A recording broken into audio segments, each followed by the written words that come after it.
Bienvenue dans Mémoire d'étoiles, un podcast où nous allons redonner vie aux histoires oubliées et aux destins méconnus de personnes prises dans la tourmente de la Shoah. Ce terme, Shoah, désigne la mise à mort de près de 6 millions de juifs d'Europe par les nazis jusqu'en 1945. Afin de commémorer le 80e anniversaire de la libération des camps de la mort, le service des archives de la communauté d'agglomération Seineur s'associe avec le lycée Marbloch de Val-de-Reuil pour rappeler ce que vécurent les juifs du département de l'Eure durant la Seconde Guerre mondiale. À travers 9 épisodes, découvrez des récits de vie souvent tragiques, mais pour certains porteurs d'espoir. Ces histoires vraies, rédigées à partir de documents d'archives, prennent vie grâce aux voix des lycéens et des archivistes qui vous invitent à plonger dans un pan d'histoire à ne pas oublier. Mémoire d'étoiles, épisode 1. Comprendre la Shoah. Avant de partager les parcours de vie des juifs eurois, revenons dans ce premier épisode sur ce qui a été l'antisémitisme en cette première moitié du XXe siècle. Comment a-t-il pu émerger au cœur de l'Allemagne hitlérienne ? Sous quelle forme s'est-il concrétisé en France et au travers de quelles mesures ? Enfin, localement, comment peut-on définir la Shoah en territoire normand ? C'est ce que nous allons découvrir dans ce premier épisode. L'antisémitisme, ou haine des Juifs, entraîne depuis des siècles de nombreuses persécutions à l'égard des personnes de confession juive. Port de la Rouelle au Moyen-Âge, exil forcé, massacre. En France, l'affaire Dreyfus, de 1894 à 1906, divise autour de cet officier juif, accusé à tort d'espionnage.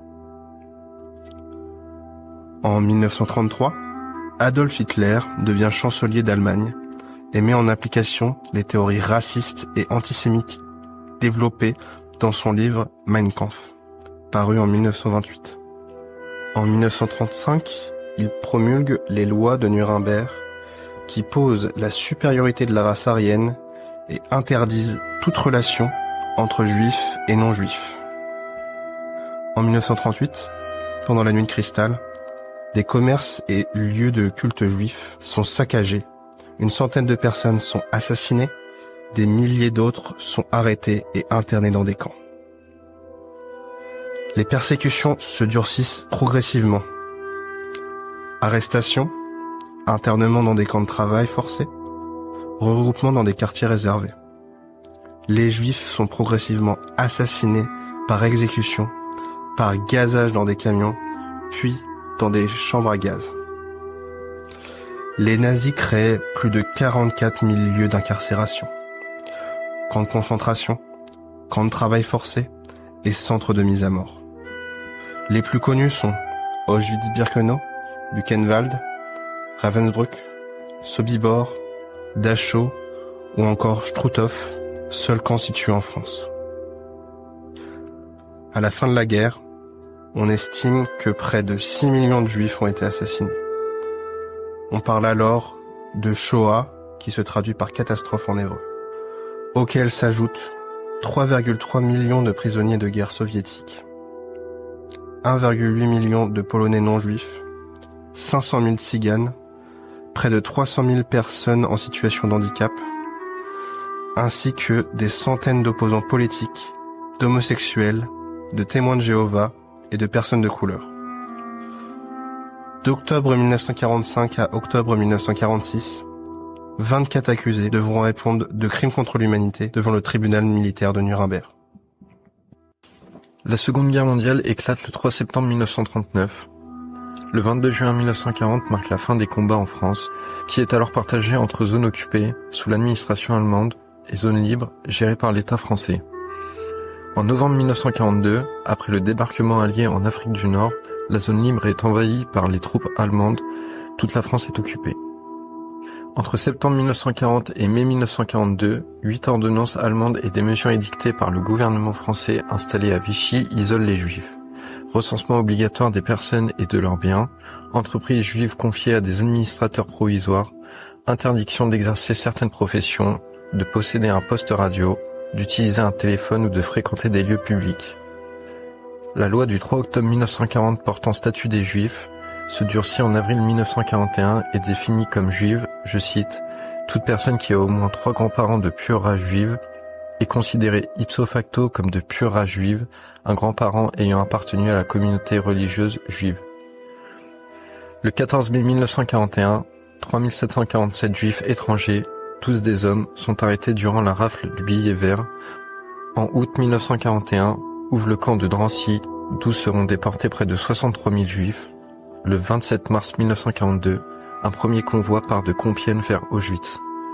Les 16 et 17 juillet 1942, 13 152 juifs, hommes, femmes et enfants, sont arrêtés durant la rafle du Vélodrome d'hiver à Paris, plus communément appelée la rafle du Veldiv.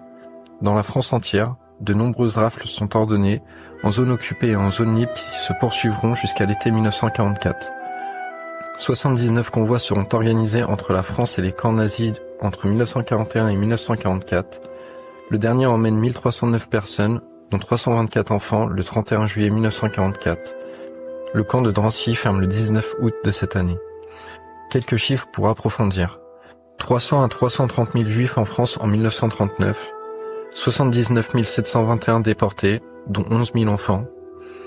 75 721 décédés en déportation, auxquels s'ajoutent 3 000 morts dans les camps français et 1 000 personnes exécutées sur le sol français. 2 566 survivants, soit 3% des déportés. Le recensement des personnes et le marquage des papiers d'identité.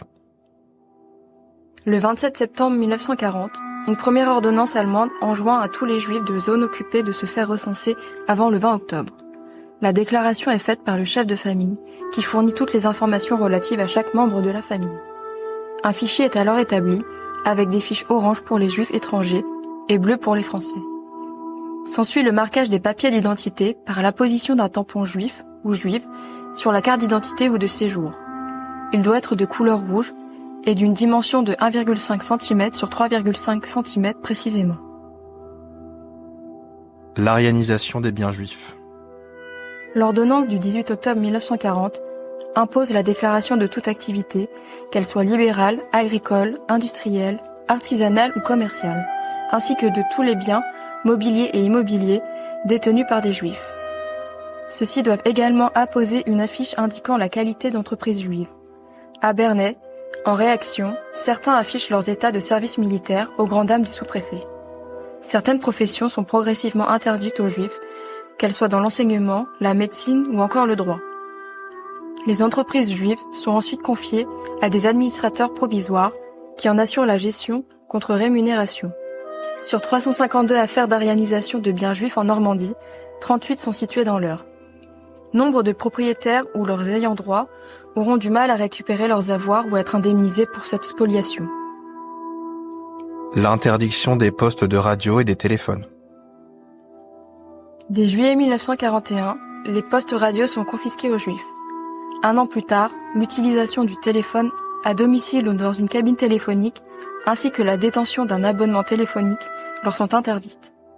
Dans l'Eure, l'Ordre des médecins tente d'obtenir, pour les docteurs Bonan et Aronwald, l'autorisation de recevoir des appels de leurs patients, à défaut de pouvoir les appeler. Le recensement des objets de valeur. Fin 1941, la communauté juive de France est condamnée à régler une amende d'1 milliard de francs. Tous les juifs doivent déclarer leurs comptes bancaires ainsi que leurs objets de valeur, même modestes. Prenons l'exemple de la montre en or du docteur Aronwald, Daisy-Surer, qu'il met à disposition des autorités et la définit comme étant, je cite, « le seul objet de valeur que je possède ». Les personnes aisées, comme Léon Lévy aux Andelys, font l'objet d'un recensement précis de leur mobilier et leur valeur bancaire. Arrêté en 1943 et déporté, le domicile de ce dernier est entièrement pillé par les nazis en février 1944. Le port de l'étoile jaune. En France, le port de l'étoile jaune est imposé à tous les juifs âgés d'au moins 6 ans, résidant en France occupée par la 8e ordonnance allemande du 29 mai 1942. Des exemptions sont demandées, en particulier par les anciens combattants décorés, mais très peu seront accordées. Cette mesure ne sera pas mise en œuvre en zone libre, y compris après la perte de son statut en novembre 1942. Cet insigne de tissu jaune, en forme d'étoile de David, porte la mention juif en caractère noir. Il doit être retiré au commissariat en 3 exemplaires, contre 3 points textiles, et être cousu sur les vêtements de façon inamovible, bien en évidence. D'après Yves Le Couturier, historien spécialiste de la Shoah en Normandie, on estime à environ 4000 individus la population de confession juive en 1939, dont la moitié en Seine-Maritime et près de 300 personnes dans l'Eure. S'y ajoutent 300 juifs réfugiés dans la région, originaires de Belgique, des Pays-Bas et du nord de la France. Toujours selon Yves Le Couturier, on recense dans les arrondissements de Bernay, Évreux et Les Andelys 109 personnes juives en septembre 1940, 123 en janvier 1942 et 67 en octobre 1943. La première rafle a eu lieu au Havre en février 1942. Le 13 et 14 juillet, une arrestation est organisée à l'encontre des juifs étrangers. Le 10 octobre, une nouvelle rafle conduit à l'arrestation de 10 personnes et une dernière se déroule les 22 et 23 octobre 1943, malgré l'opposition du préfet de l'Eure. D'autres personnes sont arrêtées individuellement à leur domicile ou à l'occasion de contrôles. La plupart sont d'abord détenus dans les environs d'Évreux ou Louviers, avant leur transfert vers Pithiviers ou Drancy. Le château de Gaillon, transformé en camp d'internement pour résistants ou accusés de marché noir, accueille également en transit 8 juifs arrêtés en octobre 1942, puis d'autres arrêtés en octobre 1943, dont des enfants. Certains sont transférés à Drancy depuis la gare la plus proche de leur domicile. Fin octobre 1943, il ne reste plus que 303 juifs en Normandie. Sur les 67 juifs encore présents dans l'Eure en octobre 1943, seuls 33 semblent avoir survécu à la Shoah. La Shoah. Elle a détruit les vies de millions d'innocents, hommes, femmes, enfants, qui se sont retrouvés pris dans la tourmente d'où ils ne pouvaient s'échapper. Humiliés, pourchassés, spoliés de leurs droits et de leurs biens, assassinés, ils ont peu à peu perdu le droit d'exister. Le département de l'Eure a connu son lot de personnes raflées, internées, déportées. Si certains ont survécu, la plupart ne sont jamais rentrés des camps de la mort. Des familles entières ont disparu. C'est ce que nous verrons dans le prochain épisode de Mémoire d'étoiles, intitulé « Des familles décimées par la guerre ». Free audio post-production by alphonic.com